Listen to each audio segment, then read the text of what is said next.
Nicole O'Neill once said, when you find the courage to use your voice, it has the power to positively inspire and change the lives of others. It is one of the special gifts you have to offer the world. It is something to be cherished and championed, never hidden. And that is why we are here on Your Voice, Your Impact. I am the energetic EJ. I am a life and transformational coach, and I work with women aged 40 and above to turn their abandoned dreams into achievable goals by activating their voice for impact. I'm also a podcaster and an event host. On this show with me is great, so amazing. The goal of this show is to help people use their voices to create impact. I am a physicist and a life coach. What I do for my clients is I help them build systems to achieve their goals whilst having fun doing it. On this show, we discuss topical issues that can inspire you to move.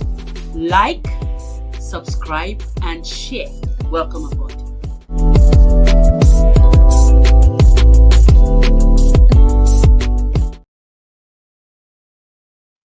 Hello, everybody, and welcome to Your Voice, Your Impact, and happy September.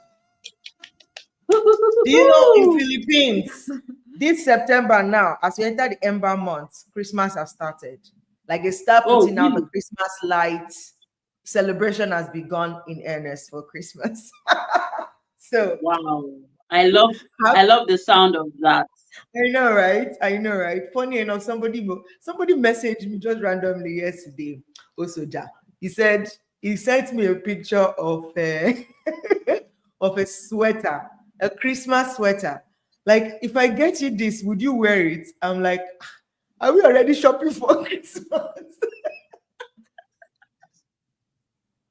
Nice. It's the Ember month, and you know we are the Ember babies. I'm a December baby, so once we get into Ember, it's celebration for us. So I can understand. Absolutely. So welcome, guys, and thank you for joining us. If you're joining on whether you're joining on Instagram, on LinkedIn, or on YouTube, thank you for joining us. Okay, you can see a gorgeous lady by my side. I'm just also going to let you say hi, and then we'll ask you to introduce yourself later. But just say hi. Hi, everyone. How was your weekend? It was great. Great, yeah. What was the highlight of your weekend? My highlight was going to the cinema. I mean, that sounds like ages ago. I can't remember the last time I went to the cinema. I love going to see movies. Please, the next time, call me, okay? Yeah, I will. Gracie, how was your own weekend? What was the highlight of your weekend? Yeah. I was just trying to think. That means it wasn't so memorable because there was nothing spectacular this weekend. Usually, there's always something weekends, but this weekend was home. I was home. Okay, so it was okay. All right, I remember it was something towards the end of Sunday evening. So I've not been playing volleyball. I've been very lazy with my workouts routine, but I resumed with volleyball this weekend, and it was all my people missed me, and they were like, "Where have you been? We missed you." So for me, I enjoyed, connecting with them. And Sunday, yesterday, we had like the end of the month match. 2 teams, we played, and we killed the ram, to celebrate how healthy we've been all month. So I think that was the highlight for me. It was because it was quiet. I went in the evening, but for me, I love the fact that I've resumed my volleyball game, and that's interesting. The whole round, enjoyment here is good. Well done. I think for me, my highlight was Saturday was such a long day. I had 2 events in a day, and I'm so excited. It's like, I've been through a season, and it's like that Saturday was like, boom, you're out, and there's no going back. It was a rebirth experience for me, because even me, I did pre-plan. I just know I will do my thing, there were two different birthday parties, like birthdays, right? But one was ministry inclined, more ministry inclined, and then the other one was a proper birthday. And I did pre-plan it, but man, even me, I was shocked. And people that have known me, and know that I do this, they were like, "Oh my God!" Like there was one of the attendees that, like, after the program, she had to say, "What? Energetic? No wonder you're saying energetic. Like, we've seen you, but this is a different version. We've not seen you like this before." She prayed for me, like, the world must see this. The world must experience it. I was like, amen. With that, high level, I went for the other party, and it was, oh my, I had so much fun. The guests had so much fun. And so I'm like, this is me. Why am I running from me? You know how you would do, and it ties, I will just bring it down into our conversation, and you're going to kickstart the question, because it just makes me, the experience for me was almost like I was lost and now I'm found. Honestly, that's how I can explain it, because I was me. I was free. I was like a baby. I was playful. I was excited. It was like, I can't remember the last time I just freely played like that. And I was working at the same time. So for me, it's a blessed weekend, and such a beautiful timing that it ended with the 8 months, which is significant to new beginning. And now we're entering into today, the first day of the 9th month. I'm like, this is like what they call a Kairos moment. I'm like, I'm tapping into it. This is we're gonna meet, and the Ember month is coming. Events are coming again. I'm like, yeah, I'm shooting my shots everywhere. You see, I will shoot it everywhere. They better know that the energetic is back full force. Like, go. We love it. We love to see it. We love your energy. We feel it from here, and we want it to keep, flowing. We love it. Absolutely. Thank you so much, sis. Okay, so guys, as you can see, our beautiful lady here is our guest today. And I had to do her the honors to say, okay, you know what? I will be by your side. Okay. I don't want her saying, my network is not good. Sorry, no. I'm blessed. Like, we're going to do this together. And that is one of the things that I also do as a coach. My heart really beats for women, right? And I know specifically for women who are, in their 40s already. But as you get closer to that age as well, there is an awakening that comes to you. You just want to, it's like you've practiced enough, and now it's like you want to leave. Little wonder they say life begins at 40, right? But even at that, is that there's so many women who are super accomplished, but then sharing their story is sometimes uncomfortable. And that's something that I'm carrying on as a mission to say, I have to work with these women, because they need to convert their years of experience, their knowledge, their expertise into influence and into legacy, right? So it's something I'm working on, something I'm currently designing a program for that. You'll hear all about it later. But she's such a gorgeous woman. Her bio is so rich. She has a rich, history of experience. And now she's an entrepreneur. She's a founder, a founder of and CEO of Chronicles. And she's going to tell us all about that. So again, this is why we're here on Your Voice, Your Impact. I say all of that to say, if you're a woman or a man, a young girl, and a young guy, let me not say boy, a young guy, right? And you are on that path, you are doing something, spectacular in your space. You are growing, and you want to turn that growth and that experience into a source of inspiration to others. This is the platform for you. Just speak to us and come use your voice for impact. I believe that whatever Dina is going to share today is going to impact somebody out there, and it's going to add to her repertoire of being a thought leader in her space. Now, she's a thought leader in the marketplace, but out here on say, we're not hearing her voice enough, but we know she has a lot to share with us. And we're looking forward to that conversation today. So I'm just going to pass on the mic to Gracie to start off our conversation today. Yeah. All righty. Thank you so much. And to kickstart, like you've already started, but for people that are just going to be looking at this later, this particular month, September, we are dedicating it, to career, things in that area. And we have someone here that is going to introduce herself right about now. Go and call your friends. Let them come and hear what she's going to be telling us with regards to her journey in this recruitment and talent management field. All right, over to you, Dina. My question to you is, just briefly tell us one thing or two things you want us to know about you. And then from there, swiftly tell us your journey. Carry us on a journey from where you started your career to where you are now. Okay, thank you, Grace, for the introduction, and thank you also.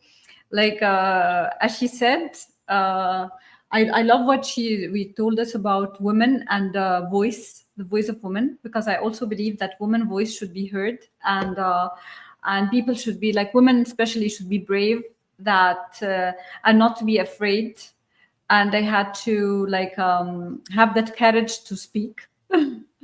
So I thank you for the introduction about the women.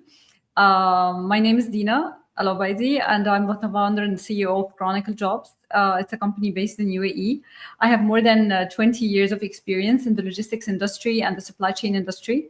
I worked with many global firms, which has enhanced my knowledge, and it gave me a lot of understanding and exposure, international exposure, and also it enhanced my leadership skills.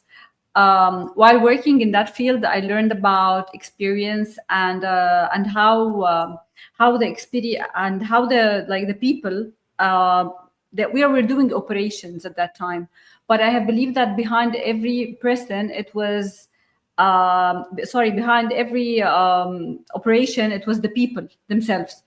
And from that realization, I thought, okay, if it's all about the people, so I want to do something for the people, because at that time I used to help a lot of people get hired. I was always the person that people come to me and tell me at the companies, Dina, you have a good talent in selecting people. So what about helping us in hiring? And whenever I used to help someone to get hired, they used to get hired. Oh, wow. Yeah. So, and then I thought about, so it's about the people. So if I had that talent, why I'm not using that talent? And I started at that time a company, and my first recruitment agency, I co-founded it in Cairo in 2015. And it was in the same field that I used to work at. It was the logistics industry and the supply chain industry, which have become very successful there. And at that time, I wanted to not only help people get placed. It's not about the CVs. It's not about a placement or a hiring or a transaction or something like that. It's about the people themselves, and how this recruitment is about enhancing people's lives, and how it's every CV is a story, and how it is how every job that you help people to get, it create an impact in their life. It changed lives. And people come and tell you, when you see people that cannot be take a long time to get hired, and then you help them to get placed in a job, they come and tell you you don't give us a job, you gave us dignity, you changed our life. So this was something that made me feel more dedicated, and I felt that recruitment is more responsibility. And then I shifted from Egypt to UAE in 2024, founding Chronicle, as you can see right now.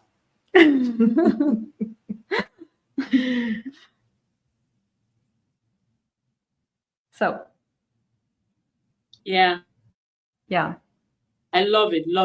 When you said that the operation is the operation, but human beings drive the operation, I I agree with you 100%. You know, for many companies, they focus more on this. Let this be done. Let this be done. Let this be done. You know, so you stating that out and throwing light has given me that confirmation of the fact that yes, people actually drive the operations of an organization. All right, over to you, the energetic. You have questions for her? Yes, All energetic. right. Oh, now I'm worried. I started getting worried Don't from the worry. beginning. Don't worry, be happy. Okay. Yeah, I No, love I'm joking. I love the passion that I hear in your voice. And especially when you said it's not transactional. No. And you are able to see the impact that it creates beyond just monthly salaries for the people that you help get a job placement. And I think that's really beautiful, because it's almost like what I hear in that is you have found purpose in what you're doing. And you know that kind of inspires you to want to do more to people. Yeah. So in your years of experience in helping people, so it's almost like you are a middleman between the talents and the organization or the company. Yeah, yeah. So we're going to speak to that, especially for career people that might be watching this now or later, is from where you sit as this middle person, your recruitment consultant, and you're able to, you have a natural gifting for it, and that's why you said, you know, people like, why aren't you doing it, right? What's the first, maybe let me not say what's the first thing, but what are some things that you look out for in your talent, you know, that makes you feel, I think this person will be good for that job? Okay, that's a very interesting question, because whenever people screen CVs, they screen CVs based on the skills of the people, about the experience they have through the years. But the only factor that they miss is the value of that person. It's not about what this person is doing. It's about who the person is. It's who he is, what is his values, what is his like it's more about the person. And when you know more about the person, and I know that you come from a coaching background and I've studied also coaching, it's you need to know more and more and more, because you can help people evolve through your work. True. So it's not just about like sitting with somebody and checking, oh, he worked here, okay, he's fitting for the role, and now let's place that person. No, it's about sitting with the person, knowing more about them, coaching them, like talking to them. No, and this can help you to select the people, to know more about them, to know more about, as I said, the values, about who that person is. And I believe that this is the key behind a successful hire. Yes, and I like that. That's a very interesting approach, and I'm thinking that like that's the approach that you use in your own company, which is Chronicles, correct? Yes. Which is looking at the value that this person carries. Yeah. So it's almost like it's beyond just the certifications, Yes. the years of experience, but you're going down to who is this person? Yes. You know, how do they show up? Yes. How do they show up in life? What kind of mindset do they have? True. You know, to then help them select. And I think that is really interesting. So, I mean, now you are able to do that because you are in charge. Was this the same when you were working with a recruitment company? I never worked with a recruitment company. Like, you mean I co-founded a recruitment agency before. Okay. And now I co-founded Chronicle. And the story behind the name Chronicle is about, you know what's the meaning of the name Chronicle, right? Chronicle is like records. Yeah, records. Records. So, yeah. Like, so it's records. Sometimes it's history records. History records. Yeah. So when I founded Chronicle, it is about the story of the people. As we are writing these stories, we are shaping the future. Every person that applies have a story. Every company have a story, and we are like connecting those together and writing that story. And this is why it was called Chronicle, because I believe in the people, and I believe that this is what shapes like societies. This is what shapes communities. It's always us. So I want to chronicle that. Yeah. I like that. I like that. I like that. Gracie? I love it. I love the direction of this conversation, because a whole lot is coming to my head now. She's having a lot of things. It's very interesting when people are the center of or the core of what you do. You're able to some things will stand out. So from your experience so far, imagine an organization looking to hire the best hands beyond their experiences, beyond their academic qualifications. If you were to itemize some things that stand out, in terms of it may not be all the time, but if you were to say that, look, if you pick people with this certain mindset, you would, go far when it comes to your organization. You're going to be. So what are the minds, or what are the strong values that over the years from your experience, recruiting for organizations and helping them source for talent, and then the feedbacks that you have gotten from, these organizations. So over the years, what can you say that, yes, when I was interviewing this person, or when I was recruiting for this company, there were some things that stood out, from some of these clients, and then, true to your words, they did not disappoint you. So what are those strong values that you have seen in people, and the stories that they've come with and you've chronicled, and they were able to match the organization or the work that they set out to do? From your experience, and even maybe from your background, logistics, where you were working before and now, what do you think can stand out from people that that this person will be a good fit? I tell you, it's always about the person, and it's always about the adaptability of the person. The people who are adaptable can work in different environments. And also, the second thing is the ability to learn and develop themselves. The more people, the candidates that are able to develop, are able to learn, it's not only about the degree you get at the university, or it's more about enhancing yourself, learning, seeing what's happening around, learning about more the technologies. And we have the AI now. So when you find those kind of calibers that are willing to learn, that have this kind of mentality, and have that flexibility, and have that adaptability, those people stand in every organization and they give value. And this is I believe that this is the core of development. And I also have seen from the company side that the much the company invest in the people, they invest in the mentorship, they invest in not only hiring or placing the candidate, because some companies, I always say, if you keep hiring people, if it's about just hiring candidates quickly, and that's it, as if it's just we want to hire, and you don't invest in the people, at the end the turnover will be high, because the people are going to leave one day. But the more you invest in those people, the more you give to those people will be loyal to your company. Those people will help your company to grow also. So it's a both side. It's from the candidate side, and it's also from the company side. I love it. I absolutely love it. And I gave a speech over the last week, and it was about adaptability.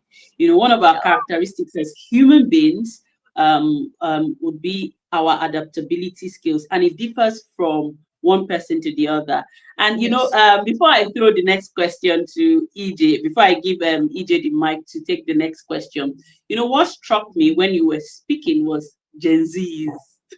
What do you think about Gen Zs and adaptability? The Gen Zs these days, when they come to a place and they just see something that looks like a challenge, they're like, I'm out of here. This is not for me. So what do you have to say, with regards to the approach of the Gen Zs? Now, this is we're looking at these people and then maybe we are the ones that are not even doing it well. Maybe. So what do you think about the job culture and the behavior and attitude of the Gen Zs now with the word adaptability? What do you think? I'll tell you something. For the Gen Zs, they have a lot of digital skills. Like they are very, very like fast learners. They have good capabilities and skills. But for the adaptability, I always used to hear from companies that they always they don't adapt very easily. It's like if they go and work in a company and then they leave this company to another company, some of them, because now we are in an age of people can work hybrid, people can work like it's not like before. Like you have the leaders or the people that are the professionals from the industry that are like not from the Gen Zs, that can adapt and can work and can take more workload. But with the Gen Zs, the challenge was always that it's like for them, they can like, they don't want to stay in one job. They just want to improve themselves all the time, move. Because the time we're living in is very fast. Yeah. So I cannot blame them for that, because this is where they were. This is the generation that they were born. So I cannot blame them for it. And maybe I don't know if we can. We should adapt for that. I don't know, but this is the future. And maybe we come from a different generation, and the solution is that how can we bring the gap between both? Right. How can we accept them for who they are? And this is what's gonna shape the future again. This is what's gonna help people evolve also. I love it. I love it. We should stop blaming them. Dina, thank you for changing my perspective. Thank you so much, because you just helped me right now, because I have a bunch of them and I'm like, you know what, you guys, blah, blah, blah. But you just changed my perspective. Now I can see what you're bringing into the table, because you just mentioned that they are very skilled. They are very, they are very, they can do things fast, you know, so if we are bringing our millennial attitude to drag them down, you know, we need to get to a point, a meeting point, you know, and that's growth. That's some level of growth. So we also need to, you know, cut them some slacks. Thank you so much for helping me. You know, and I wanna ask, you're a coach yourself. I'm sorry for that, but what's your advice for the Gen Z? What would you give them as an advice? I mean, like you rightly mentioned about their level, their fast level or fast pace of learning. Yeah. Right. And just it's almost like I said, it's almost like there's this insatiable hunger to learn. Yeah. And like you said, it's not totally their fault, because it's like if you sleep, you're gone. You snooze. You lose, you snooze, you lose, right? Yeah. So what I would say is, again, you just literally also shifted my mindset about it, you know, because if I would just say, you know, they should be patient and everything, but I think the older generation should also now find a way to meet them halfway. If their pace is fast, is there a possibility of looking into how work is and how we can also shift to things or tweak things in a way that helps them stay more? Or could we find a better motivation for the Gen Zs? For, you know, so okay, they are fast, they are skilled and all of that. Is there a way that existing companies or existing organizations can put in place? I mean, most organizations have L&D, right? Learning and development. Yes. Can they infuse a system into their system that gives this Gen Zs the opportunity to actually, instead of leap outside to another company, leap within the company? Yeah. Do you see? Yeah. If there is a possibility, can we begin to look into that to say, okay, how can we meet halfway? To say, okay, this is a company, you have this because again, why do they hop? It's like they're feeling like, okay, I'm not learning enough, or I am not challenged enough. Bored. Of course, we have, or I'm bored with this. this I'm routine. bored, exactly. Or we have a few of them that are actually lazy, they're not mentally tough, Yeah. right? But even at that, what can we do within our companies and organization to help them toughen up in a way that they are able to take it or adapt with it or grow with it? I don't know. It's like it's almost like when you're dealing with. I feel like out of every 5 kid out there, young child, out of every 5, at least 3 currently in this climate has ADHD. Yeah. They can't sit still. They can't concentrate. Yeah. They can't focus. They're like, keep quiet. Like,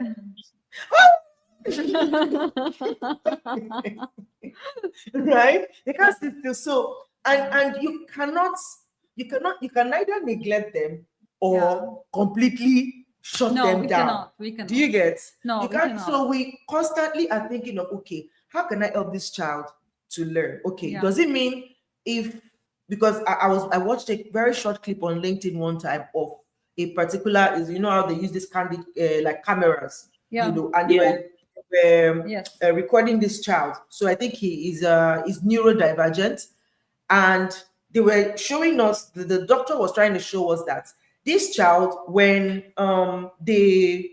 he's going through a class, when he's going, like, he was taking online classes, he couldn't sit still. He was moving and moving and moving. Yeah. But when it's time to watch cartoon, like, concentrate. The focus was like no movement, right? So, but what the video eventually said is, in that process, when they are learning, that particular kid could not learn without that body movement. The body movement was a sign that it's a new information they are taking in and they are processing it. Yeah. But when it comes to the cartoon, they're not thinking at that point. They're just enjoying. Yeah. It's leisure. They're not learning per se. So it's like, okay, we can just continue and have fun. Yes. And now, so you see, there are now kids that you will see that they can't sit still when you bring them into any space of learning or doing anything that has to task their brain. But when it comes to give them iPad or on the TV for them, they can be there for hours watching it. So now that we know, rather than just say, no, on the TV, it's like having a way to meet them halfway. To say, okay, can we dance and learn something new? If dancing is going to work for you, if jumping is going to work for you, okay, what are you doing? So I think that's where adaptive teaching also comes in. Yeah. So in the same way, I feel like we can look, people in the career world can look at how can we help these Gen Zs to toughen up mentally. Is it before, in the old climate, you will do team bonding activities. Yes, that will take them outside of the office. You still do this, right? So is there a way we can adapt those to help them, to bridge toughen up? Exactly. That's the gap between them.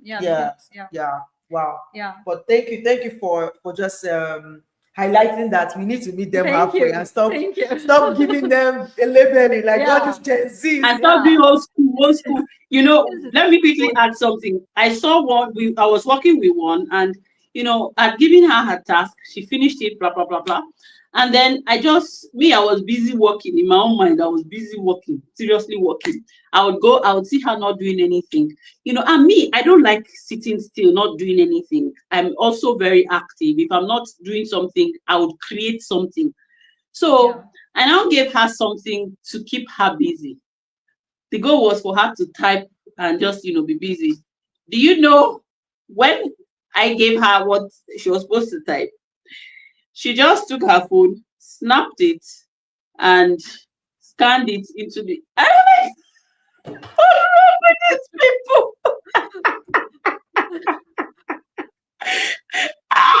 I'm like, I knew there was this option. I was like, I knew there was this option of snapping, but I wanted you to, keep your hands busy, more like an exercise. Just do something, type it.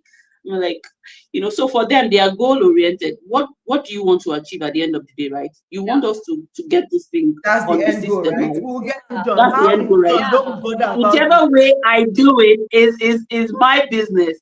You don't come with your old school crap. You know what? Immediately I saw that, I just gave up. I just hands down, like, you know what? I'm just going to let these people be. And what I now realize is I come up with something. What do you want us? You're very innovative, right? You're very creative, right? All right, from this time to this time, I want you to come up with something so that we can do your own style, your own way, and then we'll see how we can go from there. So it sort of helped, and we're still learning. Let's see how it goes. The only caveat I have to that bit is them now not understanding due process.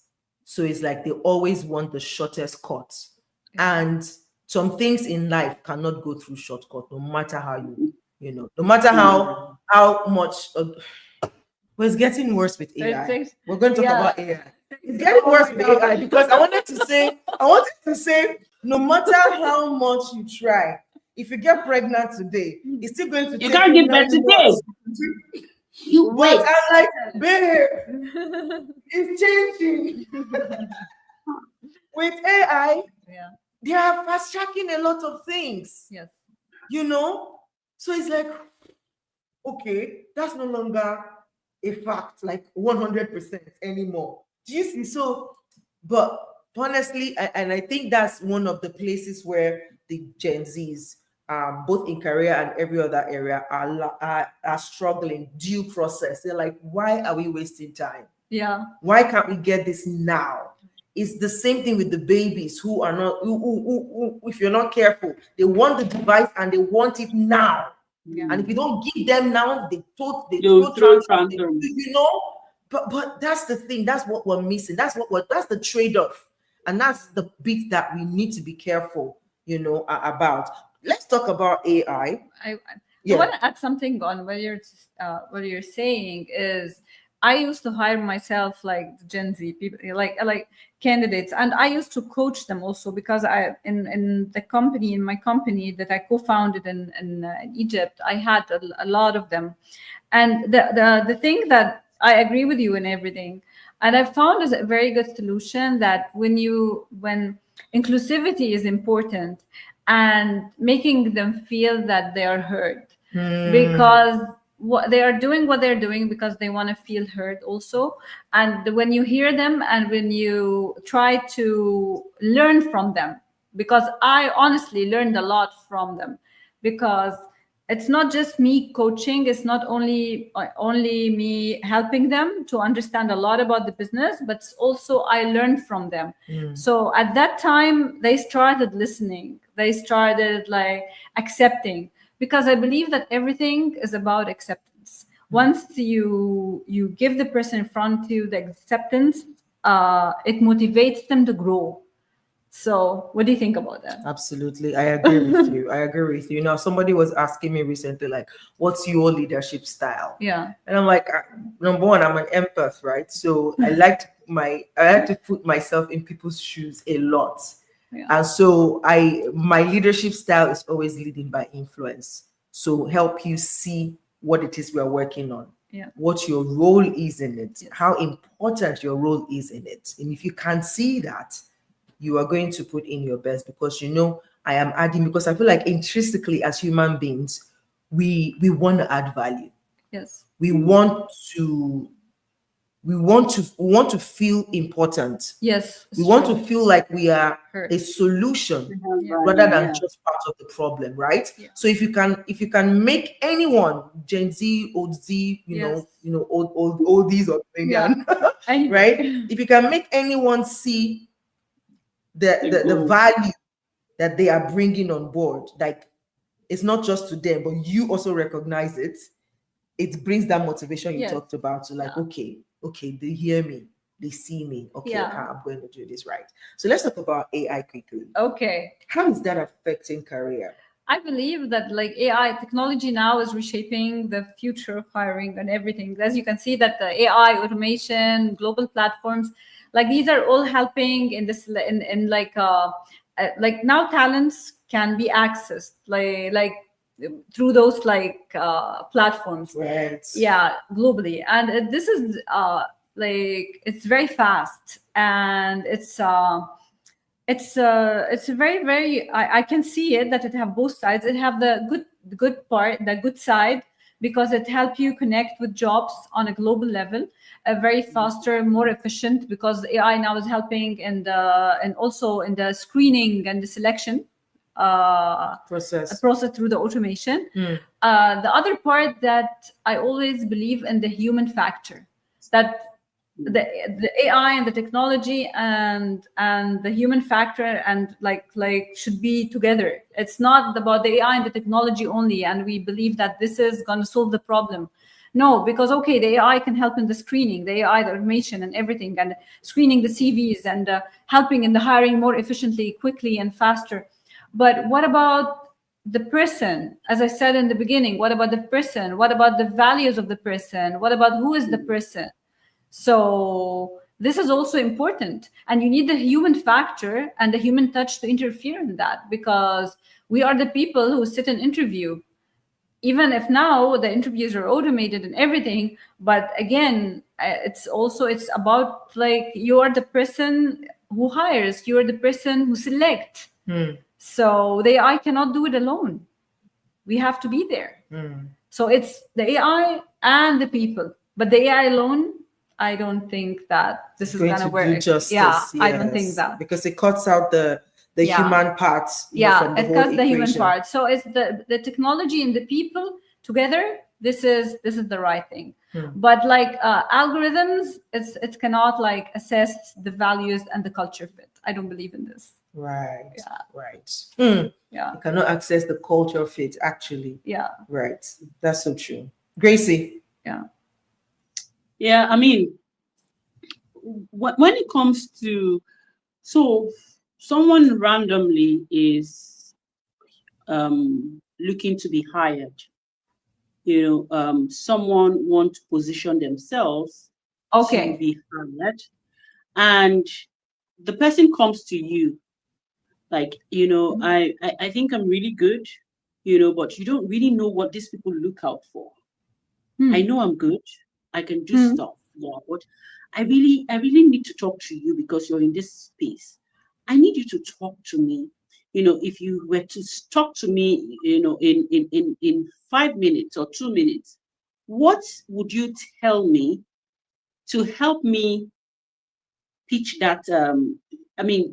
To be more advantageous, because of AI, no leveler, everybody is brilliant, everybody can do CVs, everybody can write, everybody can do anything, So, let me, before you answer the question, I gave, so I work with some teenagers, and I gave them, I wanted them to be creative in their writing. I told them to come up with a story for their public speaking, and then boom, AI did it. I don't have problems. I don't have problems with that. I love it. Now, you have written it, and that's what you said. Coming back to what you said about the human part. Yeah. I mean, we're presenting and we're talking. We're the ones showing up and we're talking, and even if we have to look at our books to get the questions right, I mean, we have things in our heads. Delivery, presentation. So we got to that part, and then I called them.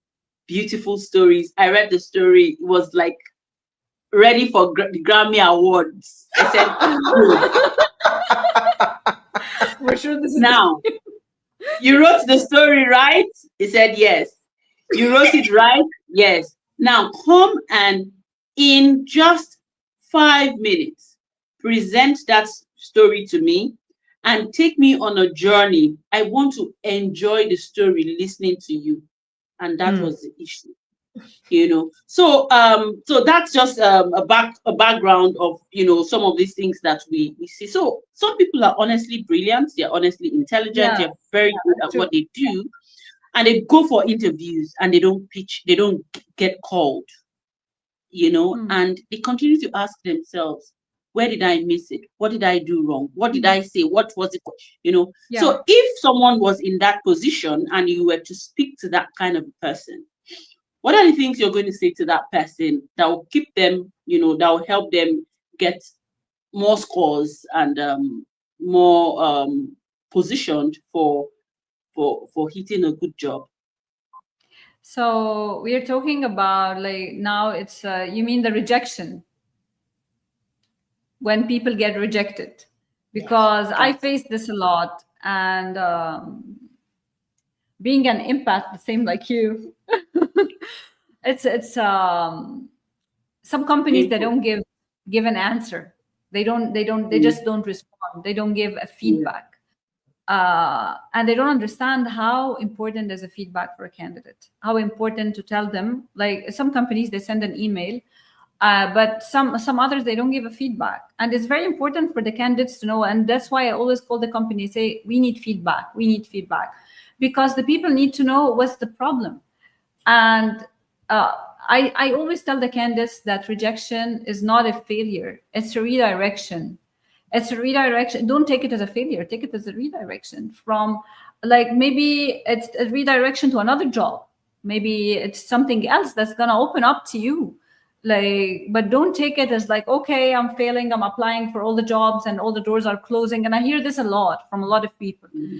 And from my side, I feel that hiring is a responsibility. And our responsibility comes that we not only, like, tell these people, okay, you're rejected because of this or that, but also to help them, to coach them, as I told you, to tell them that you don't lose hope. You keep trying. You keep, maybe this door closed, but this door is going to open. You need to have resilience. You need to have, to be brave. And you need to not be like, because some of them, like, they just feel like, okay, they reflect, they reflect on themselves, that the problem is in them. It's not in you. Yeah. I always keep telling them, you are not the problem. If you're rejected, maybe it's the budget, maybe it's the salary, maybe it's you're overqualified, maybe there are a lot of factors. So what do you keep doing? Keep learning, keep developing yourself, keep working on yourself, and keep trying. And maybe a door closed, but another door is going to open. And this is what I keep trying all the time, because, as I tell you, it's a big responsibility. You're dealing with people. You're dealing with people. So it's like, this changed lives, by the way. Giving a person a job, it could change their life. It can change an entire family. So. While you were speaking, I just remember that we put it out. Somebody reached out to our foundation that she wanted to volunteer, and we had a couple of people that volunteered, and we picked, and then because there were a couple of them, there was no need to respond to all of them, or no, the response was, we'll get back to you. So it was project based. For every time we were to do a project, we'll go back to our volunteers and then we'll reach out to them and all. This particular lady sent a message. Thank you for nothing. What do you have to say about that? What do you have to say about that? I mean, so for me, I wanted to talk about that. What do you think about such a candidate? If you were to judge, okay, now you're not judging, but I mean, as professionally, if you were to judge from a response that she gave, what do you have to say about that sort of a response? So, Angie, what would you say? Yeah, really, I mean, I'd like to hear you. So and I will tell you after. So recently I am in partnership with a recruitment. Yes. Not like mainstream recruitment, and I'm hoping I'll be able to bring one of them on this show, on this series, to talk about the way that they are tackling this, right?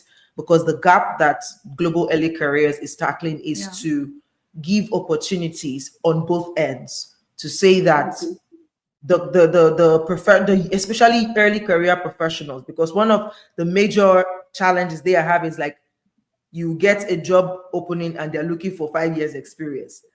And you just left uni. Where should you get the 5 years experience from, right? Yeah. And so, but at the end of the day as well, is that, you really don't have the experience.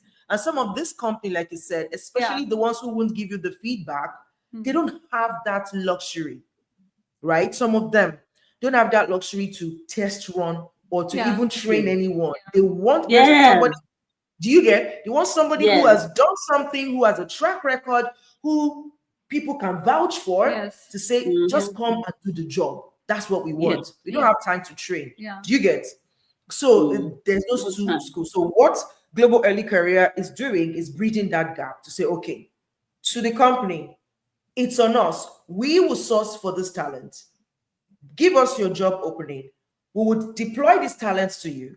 And to us, we are speaking to the interns to say, this is an internship. And you know, there is a thing about when something costs you nothing, you handle it with levity. It becomes, and in this time and age, people are so entitled. Yes. Because they're first class, so what? You still don't have the experience. You don't have the skills. First class. Does not mean that you can face a real life situation and a solution. Do you understand? So because of that, as Global Early Careers, we charge the interns, but that is because we want you to know that this is, put your mind to it. The same way you put your mind to get a first class. Put your mind to this 3 months of internship and go do the job. Prove yourself. Build a track record. Grow your network. Be mentored. Do you see? And so that way, it's at no cost to the company, but at least they get to see that this person can actually do the work. Then they decide if they want to take the person on. But what is the gain for the intern? Now you have experience.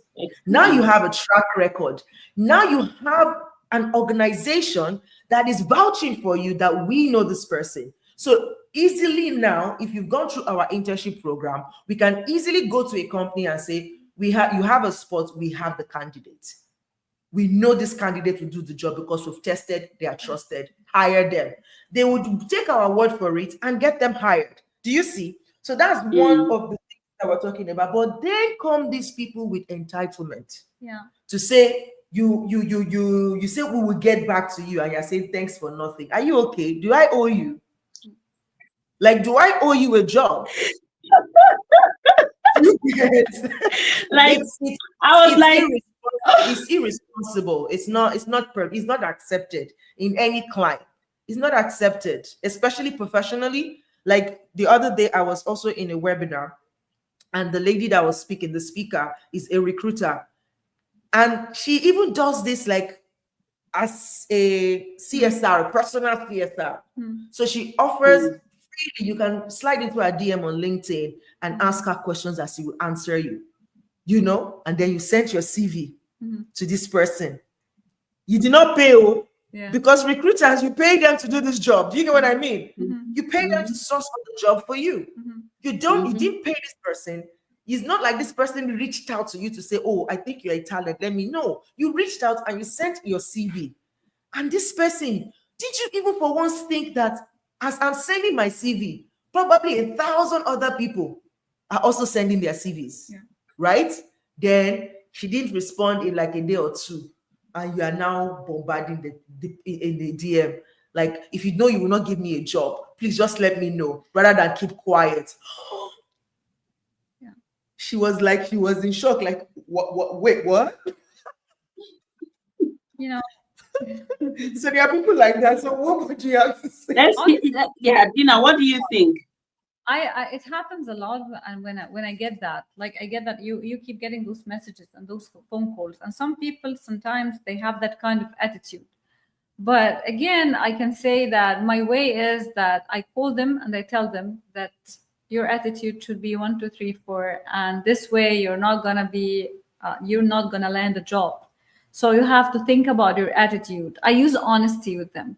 I don't say, oh no, that person I don't want to deal with, No, I tell them, if you are gonna take that attitude, I'm so sorry, but this is not gonna help you in your career. If you're more adaptable, you're more flexible, you like, because some of them also, some of them do it. You need to think why those people are doing what they are doing. Right. Maybe they don't have the knowledge. Maybe they don't have this, nobody told them that this is not right. Maybe they think this is the right thing. Some of them are going through very, very hard situations in their life, and they want to land a job. So they're just like they're desperate. They're desperate. Transferring their frustration. Thank you for nothing. Yeah, you don't know. The third thing that you find the perfectionist also that want everything to be perfect, and they don't want to get the best out of everything. And those people, I tell them, take it easy. Take it. It's small steps, and maybe you land this, like, not the job that you dream about, but take it easy. Take that job, and then one by one by one. And this is, I say to all the fresh grads, and then you will reach what you want. But nobody like land the job of their dreams from the first time. So that's why I say it's not only about hiring; it's about coaching those people. Yeah, talking to them. Sometimes if they accept it, fine, you're helping to change, or you're helping to develop someone. You're helping to add a value to someone. And she spoke a lot about adding value to people. If they don't want to listen, it's their problem. We just did our part, but our part is to try our best to have compassion when we deal with people, because we don't know what they are going through. You never know. Right. That's a beautiful one. I love your heart, by the way. I love your heart. I love what you're doing, and I think it's a beautiful thing in that regard. One question before I pass it on to Grace, and then we'll wrap up this session is ethics. Ethics. Yes.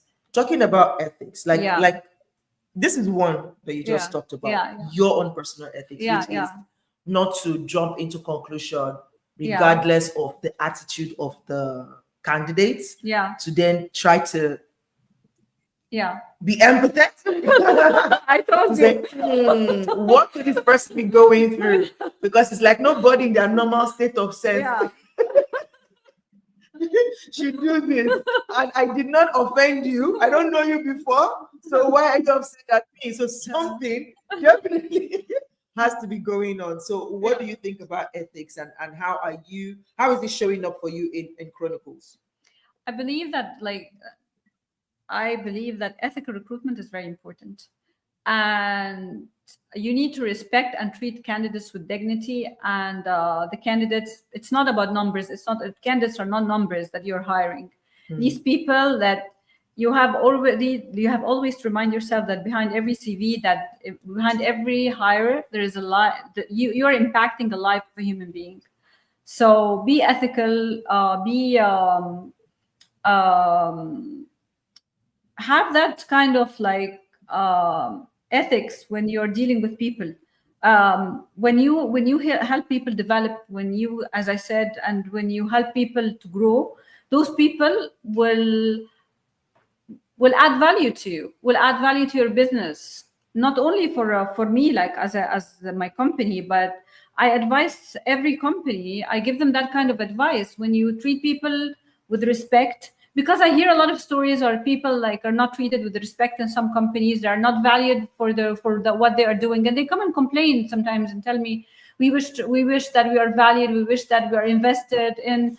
And it's not every candidate is looking for a salary. Not everyone is looking to get his salary by the end of the month. So true. Your way of dealing with your employees affect their future, affect who they are. It affects you as an organization. Industries and companies rise with people. If you don't treat those people with dignity, if you don't help those people rise, if you don't value what they're doing in your company, those people are not going to give back, and they're not going to be loyal, and this is going to affect them, and they will look for another job, and the turnover will be high, because we have also the salary factor is important, but the human factor is important. So always bear that in mind. Love it. Love it. Gracie, you want to wrap up our session? All right. This has been really insightful and interesting, and I'm sure that people would learn a thing or two. And I mean, me personally, I'm going away with the fact that there should just be a place of balance where, we get to agree. So the final question I would ask you is directed to employers. You know, most times there's always talk about the entitlement, and I think it encompasses, you know, employees. So if you were to speak to an organization or an employer of labor, and you want to talk to them about, you know, key things that they should to help, you know, employees do better in the organization, what are the things that you'd say, you know, to help the organization? You know, they may know these things, but this could be like a sort of reminder that could help the talents bring out the best part of them. You know, I think yes, that's the last question I want to ask you. I will mention again that the ethical recruitment is like something, it's like a necessity in every business. This is number one. What does it even mean? What does it even mean? Can you break it down? That's something that's entering my head. Like, what does it mean? Yeah, ethics, the practices, the laws, and the guidelines, and everything. But what does it look like in real life? It's everything. It's everything. It's very important, and also developing the people, mentorship, development. Those people need to be their skills, and there's a lot of things that need to be developed. Mentorship is very important, and a lot of companies now are using executive coaches. Yeah, because it helps a lot. It helps a lot on the growth of any organization. People are important. And if we don't keep like developing people, training people, listening to them, understanding that their voice have an impact, we are not going to grow. And this is what I keep telling them all the time. Listen to your people. Develop your people. Long-term development, invest in long-term development, invest in mentorship. Culture is very important. It's not just hiring. Yeah. Just to quickly, because again, we're all learning every day, right? Yeah. You never know. You never know where life is going to lead you. Like, if anybody told me I'll be, you know, in a space where I am, you know, coaching and advising in a career setting, I'll be like, you do say what? I'm a creative person. But you never know. So, but you learn every day. So let me just say this. I mean, for those who in recruitment, you would know this, but for our audience who are not in recruitment or who are on the receiving side as an employee, and you also need to know these things so that you're able to also maybe ask for them, or you know how you go for interviews, and when you're being interviewed, when they're done interviewing you, they oftentimes they ask you, do you have any questions for us? Yeah. And most times we don't even think about it, so we don't have questions. But when you know some of these things, you'll be able to ask the right questions to even know if they are also a fit for you, because a company can be great and all of that, but if they don't fit, then it's not a fit. It's just what it is. So ethical recruitment is a hiring process that is lawful, fair, and transparent, with a strong focus on respecting and protecting the rights of all candidates and workers. And so key principles include anti-discrimination, transparency in the hiring process, collecting only necessary information, ensuring confidentiality, and providing a consistent and positive experience for candidates. And I think that is beautiful. So as a candidate yourself, you should know this thing, right? So that when you are at the point of the interview, you can also know if there are ethical issues. That you want to question there and then before you get in, because we've also seen story or heard story of people who, you get in and then you begin to see all of this discrimination and all of these things, and you're like, but this didn't appear like that at the beginning. So you want to be aware of this so that you can also ask those questions. But what a fantastic conversation. Yeah, thank you for highlighting that, because as she was asking, I told her it's everything. And I will reinforce this again: dignity, treating people with dignity, like valuing people. Like this is the answer, to value the people. So you don't discriminate them. You are like, I've heard a lot of stories about also the people who like go to jobs, and after going to jobs they are mistreated, and then they cannot resign because they have families, they have salaries, and they cannot speak up, because if they speak up they get fired. So they need to stay and bear that and endure that until they find and land another job. And then like a lot of them, they cannot talk about it. So it's very important. Ethics is very important. It's very on both important. sides, right? On your side as the candidates, employer. Because the candidate will value the company and they will give back. They will be loyal to the company. Absolutely. We need loyalty. We need people that will work and will give to and will have like, we want people, like we want the company to grow, and we want the people also to grow with the company. It's never one side. It's and this is what I said in the beginning. Hiring is not just placing people. It's not about the CV. About the people and the value. The value. What would be your final words for anyone here watching or listening? What would you want to leave with them as Dina? Like, I am Dina Al Obaidi, and this is what I want you to remember. If you forget any other thing I said today, this is what I want you to remember. What would that be? Rise with courage. Don't be afraid if you get rejected. Work hard on yourself. Believe in yourself.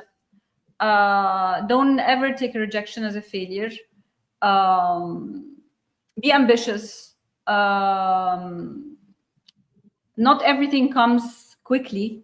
Things come step by step. Don't lose hope. Believe in yourself. Believe in your voice. Keep trying. And never stop believing. Like, never stop believing that good things are coming. And that's it. I love it. Absolutely. Keep believing in yourself. And we're going to have more career people coming on, people in HR, in this series. I'm working on it. I'll see if I can get the CEO of Global Early Careers or the COO to see if he or she can be on the show, because I really want them, what we're doing at Global Early Careers is very unique, and I think it's something that can change the game, especially for early career professionals. And it would be great for them to come lend their voice to this series to help the early careers who are here, look out for them and take advantage of what they're offering out there. So we'll see how that goes. But of course, we have other HR personnel from Nigeria and from other part of the world that are going to speak to this, because again, at the end of the day, work is work, value is value. Whether you are in Africa, Europe, America, Asia, Middle East, wherever you are, value is value. And so once you understand the foundation of that, you carry that with you wherever you go. So thank you for being a part of the show today. For all of you who are watching, we celebrate you. Thank you so much. Thank you. Even though you just enjoyed the show in silence, or maybe we will get back on LinkedIn now, probably see some comments. But thank you for joining us. And please do join us again next week for the continuation of this series on career conversations. Dina, you did it. You did it.